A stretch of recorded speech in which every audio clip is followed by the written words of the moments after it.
Tervist hea Eksperteetris saate jälgija. Täna jälle uus ekspert meie saates ja seekord on mul hea meel öelda tere Anu Realale. Anu on akadeemik ja Tallinna Ülikooli kestliku tuleviku uuringute professor. On mul õigus? Just. Kõigepealt. Jaa, tere. Ole hea, Anu, ütle ja palun vasta ka ühele intrigeerivale küsimusele, et sa oled töötanud pikki aastaid Inglismaa tippülikoolis Warwickis. Et mis siis ajendas sind jagama Tallinna Ülikooli ja siis Inglismaa tippülikooli vahel enda väärtuslikku aega? See on väga hea küsimus ja ma olen väga rõõmus, et ma saan seda selgitada, sest nagu sa ütlesid, tõepoolest ma olen olnud nüüd peaaegu 10 aastat Inglismaal Warwickis, kuid kogu selle aja ma tegelikult olen ikkagi ka püüdnud Eestis üht-teist teha. Et ma alati naeran, et see ei ole päris nii nagu suurtest riikidest minejatega, kus sa nagu kaotad kontakti oma kodumaaga sageli, kui sa lähed mujale tööle, elama, õppima. Aga et eestlased on nagu selline hõim, et sa justkui nagu oled selles hõimu liige edasi ja ikka tegutsed ja panustad. Väike Eestimaa on ikka südames. Väike Eesti on alati südames, et selles ei ole olnud kordagi kahtlust, et väike Eesti ei oleks südames. Aga siis konkreetselt Tallinna Ülikooliga tõesti mul varasemalt ei ole tegelikult mitte mingeid praktiliselt kokkupuuteid olnud. Ja see juhtus üsna sellisel, ikka nagu saatuse teed on imelised ja nad viivad kokku inimesed, viivad kokku teemad ja inimesed, mida see olekski nagu osanud oodata, aga see juhtub õigel ajal. Ja juhtuski nii, et ma olen tegelikult juba aastaid tegelenud sellise uurimisteemaga nagu isiklik vastutustunne, et see läheb tagasi nendesse aegadesse, kui ma tegelikult kirjutasin oma doktoritööd ja uurisin individualismi ja me leidsime seal, et üks selline isiklik vastutustunne on tegelikult individualistliku maailmavaate üks hästi olulistest komponentidest. Ja vahepeal jäi see teema pisut tahaplaanile, aga siis COVID-i pandeemia ajal mul tekkis nagu uuesti huvi selle küsimuse vastu, sest hästi palju hakati rääkima, eks ole, sellest isikliku vastutustunde rollist pandeemia ohjeldamisele. Kannan maski, ei kanna maski. Kannan maski, ei kanna maski ja see küsimus ei ole mitte selles, et kas ma pean seda maski kandma sellepärast, et peaminister ütleb, et pead maski kandma või sellepärast, et ma ise tunnen seda isiklikku vastutust selle eest, et ma võin jagada eks ole, nakkust, viirust teistele inimestele ja seal tekkisid väga olulised riikidevahelised erinevused. Et kus need normid olid, reeglid olid tugevamad, kus rõhuti rohkem inimest isiklikule vastutustundele, näiteks nagu Rootsis. Ja sealt hakkas mul see mõte nagu keerlema, et kuidas ta on seotud, mis ta üldse on, isiklik vastutustunne, kuidas ta on seotud siis tõepoolest autonoomia ja individualismi ja usalduse küsimustega. Ja ühel hetkel ma sain aru, et sellest teoreetilisest analüüsist ma peaksin ka nagu liikuma mingisugusesse praktilisse eluvaldkonda ja mul oli valida 3. Ma mõtlesin, kas see on tervis, sest me räägime ka isiklikust vastutustundest absoluutselt. Teine, mis mulle väga-väga meeldis ja ma oleks ääre pealt sinna suunda läinud, oli privaatsus. Et jällegi teema, mida Eestis tegelikult me peaksime rohkem rääkima. Et kõik see, et kuivõrd ma suhtun vastutustundlikult enda andmete, eks ole, jagamisse sellesse, kus nad praegu on, eestlased on väga usaldavad, kõik on, eks ole, riigi käes, riik võib teha nendega, mida ta tahab ja me tegelikult usaldame, eks ole, Eesti riiki selles, et ta neid andmebaase kõiki haldab ja ühendab. Inglismaal ei tuleks see nagu siiamaani kõne allagi, meil ei ole isegi ID sellist asja nagu... see vähendab meil bürokraatiat ja inimeste jalavaeva, ütleme. Ei, loomulikult, aga see tähendab ka seda, et inimesed on selle usalduse andnud riigile, mis on meeletu nagu voorus, aga ja 3. teema, mis ma mõtlesin, et võiks olla, kus see teema väga hästi sobiks, oleks siis nii-öelda täpselt see kestliku tuleviku teema. Ja ma olin nende vahel kaalumas, pidamas juba nagu erinevaid plaane, kui ma saingi kirja nüüdseks headelt Tallinna Ülikooli kolleegidelt, kes plaanisid teha suurt rahataotlust Euroopa Komisjoni, Euroopa Horisondi programm, mis on siis mõeldud nendele piirkondadele, kes ühinesid Euroopa Liiduga hiljem, ja tõsta nende piirkondade teaduslikku ekselentsust. Ja nende mõte oli siis luua siia kestliku tuleviku uuringute uurimisrühm ja nad küsisid, kas ma ei tahaks tulla ja olla selles taotluses nagu see designeeritud professor, kes siis hakkaks selle teemalist uurimisrühma juhtima. Et ma loodan, et nüüd sa näed selle pika jutu kokku. Ja, nüüd ma saan põhjendusest aru küll, et mitte isiklikud põhjused ei toonud. Ja isiklikud põhjused selles mõttes ju ka, et ikkagi kodu on Eestis, et mu pere on Eestis, mu abikaasa, eks ole, hetkel tütar Eestis, mu vanemad, kes kindlasti vajavad senisest rohkem abi ja tuge, nii et selles mõttes isiklik ja nagu sa ütlesid, Eesti on alati südames, nii et see on nagu, aga kui seda pakkumist ei oleks tulnud, siis kindlasti ei oleks ma sellisel viisil Tallinna Ülikooli jõudnud ja läks hästi, saime selle toetuse. Suurepärane ja eriti tähtis on see, et siin ka päriselt midagi muutub selle tulemusel, selle projekti tulemusel, et Tallinna Ülikool kui ise on natukene sellises eksperimendi objekti rollis või subjekti rollis. Ja seda ka muidugi, et me püüame muuta, kuna ta ei olegi selline klassikaline teadusprojekt, et projekti nimi on akronüüm, on selline väga tore, et Sustain Era, et ta ei ole selline klassikaline teadusprojekt, kus me ainult nagu teeme kõrgetasemelist teadust, aga lisaks siis sellele kõrgetasemelisele teadusele me oleme lubanud ka võimestada Tallinna Ülikooli erineval viisil, et kasvatada peale järeltulevat põlvkonda, eks ole, toetada interdistsiplinaarset tegevust üle erinevate instituutide.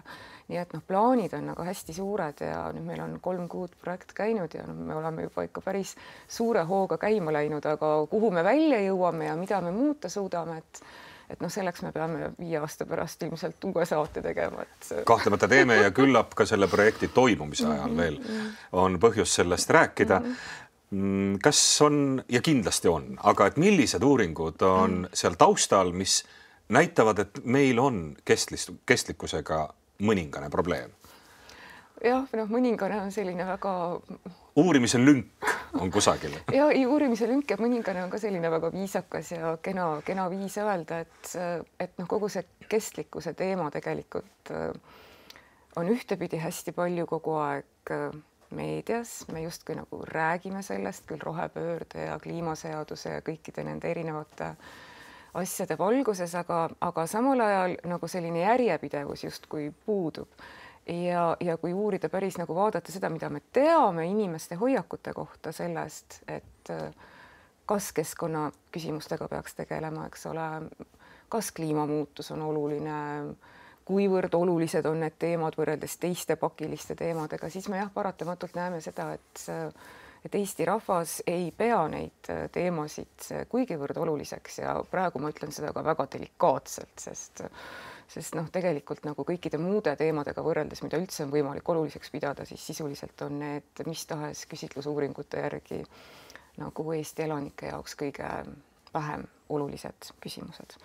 Ja mina arvan, ja mitte ainult mina, vaid ka meie uurimisrühma liikmed arvavad, et see tegelikult on suur probleem, sest muidugi võib siin skeptikud võivad kohe hakata ütlema, et mis sellest üksik inimese tegevusest ikka muutub, eks ole, et mis see minu tegevus siin midagi mõjutab, et suur Hiina seal laseb kõik need kivisööjaamad ja järjest ehitatakse juurde. Just, et mis me siin üldse nagu püüamegi punnitada, aga mina arvan, et see tegelikult ei ole tõsi ja ta ei ole tõsi juba ka selles mõttes, et isegi kui need konkreetsed üksikud väikesed tegevused tõepoolest, mida me võib-olla igapäevaselt teeme, seda süsinikuheite mahtu märkimisväärselt ei vähenda ja see on ka tõestatud, siis meil on ikkagi võimalik nagu indiviidide ja kodanikena olles teadlikud nendest probleemidest ja nähes nende probleemide olulisust, on meil võimalik valida riiki juhtima, eks ole, erakonnad,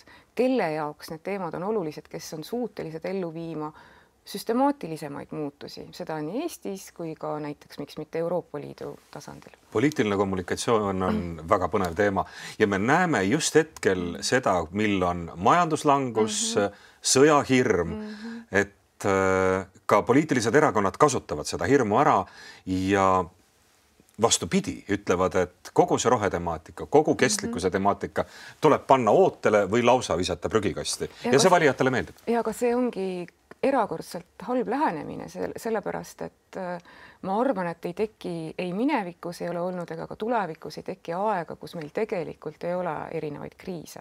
Et noh, me praegu nagu kogu aeg uhkusega räägime sellest, et me elame selliste multikriisi ajastul, eks ole, et küll on Covid, küll on seal Lähis-Ida konflikt, eks ole, Ukraina sõda, nüüd kõik need geopoliitilised pinged.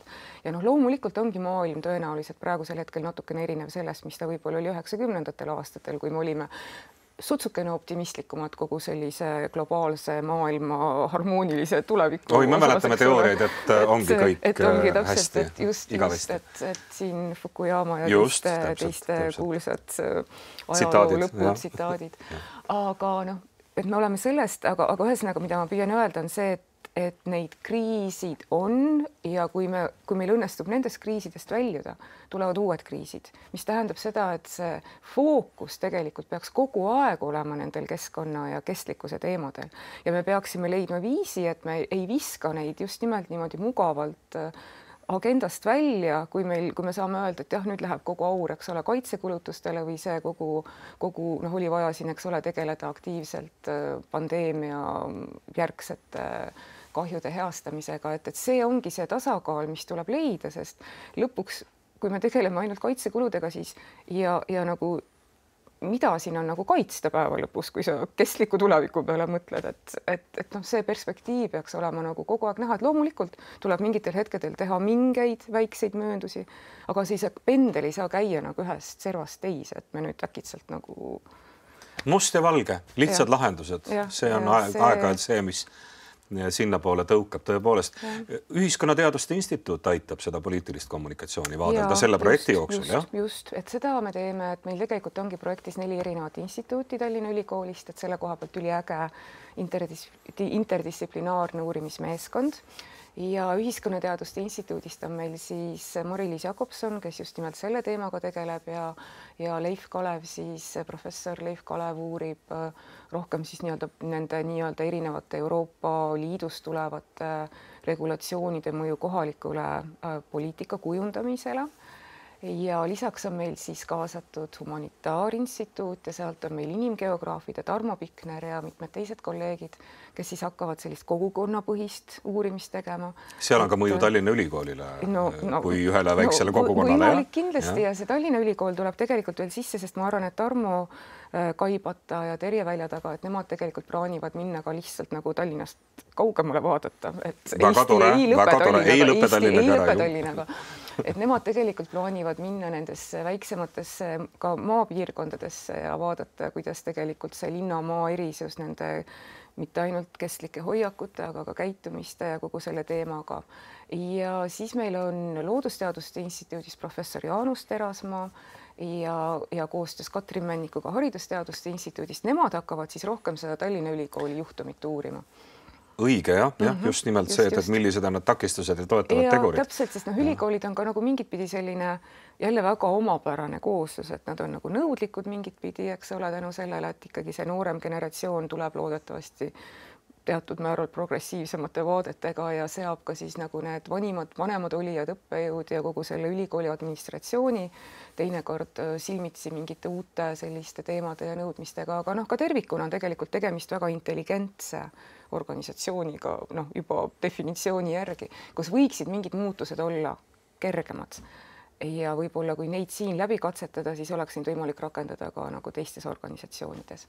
Ja see viimane teema ongi siis tegelikult see, mis lähtub ja tõukub, eks ole, minu varasemast uurimist. Ja inimesest. Ja inimesest. Ja tegelikult inimene on kogu selle projekti keskmes. Et noh, kuigi me loomulikult vaatame sellist süsteemselt, et inimene üksinda noh, me ei ole, eks ole, üksinda saared, kes kuskil hulbivad, et me oleme ikkagi kõikide nende erinevate kogukondade, organisatsioonide, me oleme riigi kodanikud ja me vaatame neid kõikide nende erinevate koosluste lõikes, kuid ikkagi nagu see põhirõhk on inimesel ja just selle põhjusel, mida ma ka ennem püüdsin seletada, et lõpuks inimene on see, kes saab minna valimiskasti juurde, eks ole, olles teadlik, olles hooliv ja anda oma hääle sellise poliitilise jõu poolt, kes tegelikult võiks hakata neid rakendama, sest nagu ma ütlesin, inimene võib-olla üksinda seda kõike ei suuda muuta, aga tal on väga tugev, demokraatlikus süsteemis on tal nagu äärmiselt tugev nagu see relv ja see on tema hääl, mille ta saab anda. Nii et... Kuidas jõuda selleni, et 5 aasta pärast ongi Eesti inimene hoolivam? Kas see projekt üldse või siis kuidas aitab sellele kaasa? No me seda püüamegi hakata Grete Arroga koos tegelikult nagu uurima, et praegu, kui mul oleks vastus, siis projekti olekski vaja. Et tegelikult on see nagu täitsa mõistatus, sest see on, Eesti inimene on selline, noh jah, selles mõttes nagu ongi mõistatus, et ühelt poolt äärmiselt oma sõnades ja ka teinekord tegudes nagu äärmiselt loodusest hooliv, eks ole, et selline metsarahvas ja paneb väga suurt rolli või selline väga suur roll on kõik, käime seenel, käime morjul, RMK, metsarajad, et kogu see loodus on nagu väga selline iseenesest mõistetav ja väga selline oluline osa meie igapäevasest eluviisist. Ma tahaks öelda, et võrreldes paljude Euroopa rahvastega meil on nagu see mingi side loodusega nagu säilinud. Meil on ka loodust rohkem. Meil ei ole linn linnas kinni. Ja meil on loodust rohkem, inimesi vähem, eks ole, et see on ka väga suur voorus, aga ma arvan ka selline mõtteviis on ikkagi natukene kuskilt jäänud. Ja see on ju kõik nagu peaks olema just see, mis suunab inimesed ka pidama oluliseks neid tuleviku mõttes keskkonnateemasid, seda kestlikkuse teemat, sest tulles selle juurde, mis on kestlikkused ja kestlik areng, kestlik tulevik, see mõte on selles, et me püüame luua praegusel hetkel võimalikult hea elu, eks ole, inimestele, kes siin maamunal Eestis hetkel elavad, aga me teeme seda viisil, et see elu oleks samavõrra hea, samavõrra turvaline ja tervislik ka looduskeskkonna mõttes järgnevatel generatsioonidel. Ja see on väga lihtne mõte selle kestliku tuleviku osas ja vaata, seal nüüd tekib mingi see vastuolu, et me küll hindame seda, mis meil on. Just, mis see negatiivne pool on, et mis siis takistab? Nagu, ja ei teagi ja ei ole vastust, et kust see tuleb, et miks me näeme seda, et me justkui nagu ei mõtle ette või me ei pea seda oluliseks. No mul on mitmed hüpoteesid. Ma võin neid natukene võid võib-olla avada, sest et meid ju inimestena need natukene ka kõnetavad siit ja sealt, et üks võib olla selline rahaline kulu näiteks. Ma ei tea, mina eramajas tean, et kui ma ei renoveeri, et siis on minuga pahasti. Olen renoveerinud, olen. Et aga see on üks samm sellest, et kui ei taha investeerida, kui tundub mingi asi, kas mõttetu ostuna või ülehinnatud selle pärast, et tal on mingi märgis või kleebis küljes, võetakse teine toode, et kas see võib olla selline? Mul on sellised enda elukogemuse uurimistöö põhjal tekkinud mõned tööhüpoteesid, mida me saame kontrollida. Et üks neist on kindlasti see, et me peame vaatama seda, kust me tuleme eestlastena ja nii-öelda kuhu me läheme, eks ole. Ja kust me tuleme on see, et riigikorrad on muutunud väga kiiresti, ebastabiilsust on olnud läbi ajaloo äärmiselt palju. Kunagi ei saa päris olla kindel, et asjad jäävad nii, nagu nad hetkel on. Et tuleb, eks ole, eriti praeguses sõjahirmus jälle väga nagu selline aktuaalne teema, võib-olla vahepeal olid rahulikumad ajad. Et võib-olla see on üks põhjus, miks lühikese perspektiivi otsused siis või? See, mis sunnib inimesi rohkem keskenduma sellele, et niikuinii juhtub see, mis on alati juhtunud, et ma parem maksimeerin hetkel võimaluste piires seda heaolu, mis mul on, mõtlemata selle juures, mis tegelikult tuleb edasi. Et see on täiesti üks võimalik seletus sellele, et seda ebakindlust, et mida ma siin ette mõtlen, ütleks sulle, kunagi ei tea kohe, mis juhtuma hakkab, on ju, et see võib olla täiesti üks selline köögiseletus nendele probleemidele, mida me näeme. Ja neid võib teisi siit veel edasi minna ja välja pakkuda, et ühelt poolt võib-olla see, et me oleme nii pikalt ikkagi on olemas ajalooline mälu selle kohta, kus tegelikult see keskkonna selline väga kestlik eluviis oli peale surutud nõukogude perioodil, et võib-olla isegi sina oled piisavalt vana mäletamaks seda, et tegelikult elatigi väga teatud viisil, sellisel naturaalmajanduslikul viisil ja kõik sellised. Ja see oli ka puudusest tingitud. Ja see oligi puudusest tingitud, tähendab, see oligi otseselt puudusest tingitud, mis tähendab seda, et just kollakse on oldud, on tehtud ja nähtud, ja teatakse ka, et need piirangud toovad kaasa ebamugavust, sest sa pead rohkem ette mõtlema oma konteineriga autoga minema sealt kusagilt süüa ostma, eks ole, või oma piimapudeliga.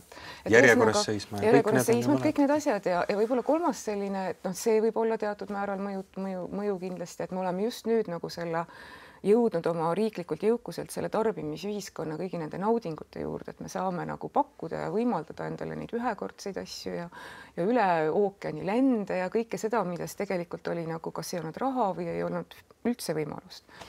Ja kolmas võib-olla on see, et ma arvan, et ja see puudutab nüüd seda poliitilise kommunikatsiooni osa ka, et mulle tundub, et ka võib-olla jällegi sellistel ajaloolistel põhjustel mulle tundub, et eestlastel on nagu selline ülim vastumeelsus kõikvõimalike kampaaniate suhtes, mis on ka võib-olla jällegi teatud sovjetiaja pärand, et kui midagi kampaania käigus hakatakse tegema, eks ole, et noh, et see ei ole ka päris nagu ikkagi noh, õige asi. Esmane on vastureaktsioon. Esmane vastureaktsioon on see, et kui mul nüüd kõik ütlevad, et me teeme nüüd kassi niimoodi, et siis määritakse midagi pähe, et küll me oleme ju näinud neid, kuidas me paneme jõed tagurpidi voolama, ja kogume vanapaberit. Täpselt, et pigem laseme selle nagu mööda, et ja küll ta mööda läheb. Noh, küll see ja mingit pidi ju, mis seal salata, me näeme, kuidas need kestlikkuse ja roheteemad juba Euroopas praegu kaotavadki tasapisi oma aktuaalsust ja mingit pidi eestlased me jätsime nagu selle laineharja vahele täiesti, sest me kunagi ei jõudnud, need teemad ei muutunud meil kunagi nii aktuaalseks.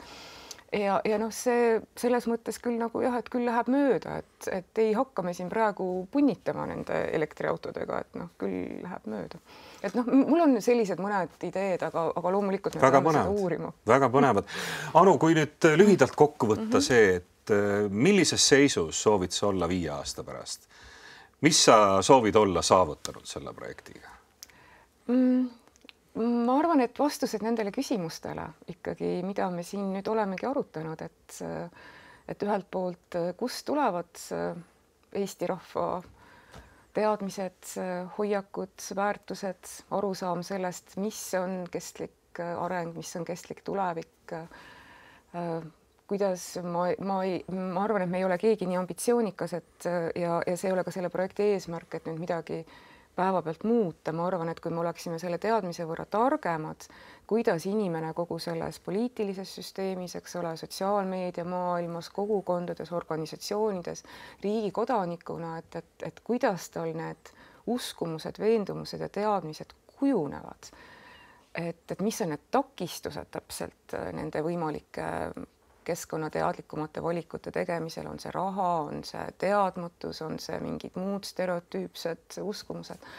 Et ma ideaalis tahaksin, et me saaksime sellest paremini aru ja muidugi me ainult ei keskendu Eestile, vaid me ikkagi ju päeva lõpus püüame Eestit vaadata laiemas rahvusvahelises kontekstis, sest Eesti on küll südames ja Eesti on oluline, aga päeva lõpus ikkagi see oluline teadmine sünnib ka sellest, et me püüame võrrelda, eks ole, Eesti juhtumit nii meie lõunanaabrite, Läti, Leedu kui põhjanaabrite Skandinaavia riikidega, et meil on selline väga huvitav riikide kooslus siin Läänemere ümber, erinevad ajaloolised, sarnased ajaloolised kogemused, aga ka erinevad ja see annab tegelikult nagu väga sellise põneva võrdlusmaterjali. Nii et jah, ma loodan, et me oleme kõik targemad nendes küsimustes ja ehk see annab siis nagu võimaluse sellisteks erinevateks hariduslikeks sekkumis, see kõlab väga kliiniliselt, aga ütleme siis sellisteks hariduslikeks õpimudeliteks, kus meil õnnestub siis võib-olla nagu järeltulevaid põlvkondi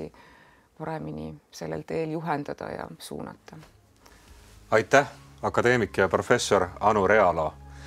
Ja tänud ka teile, hea vaataja. Kohtumiseni järgmises Ekspert eetris saates.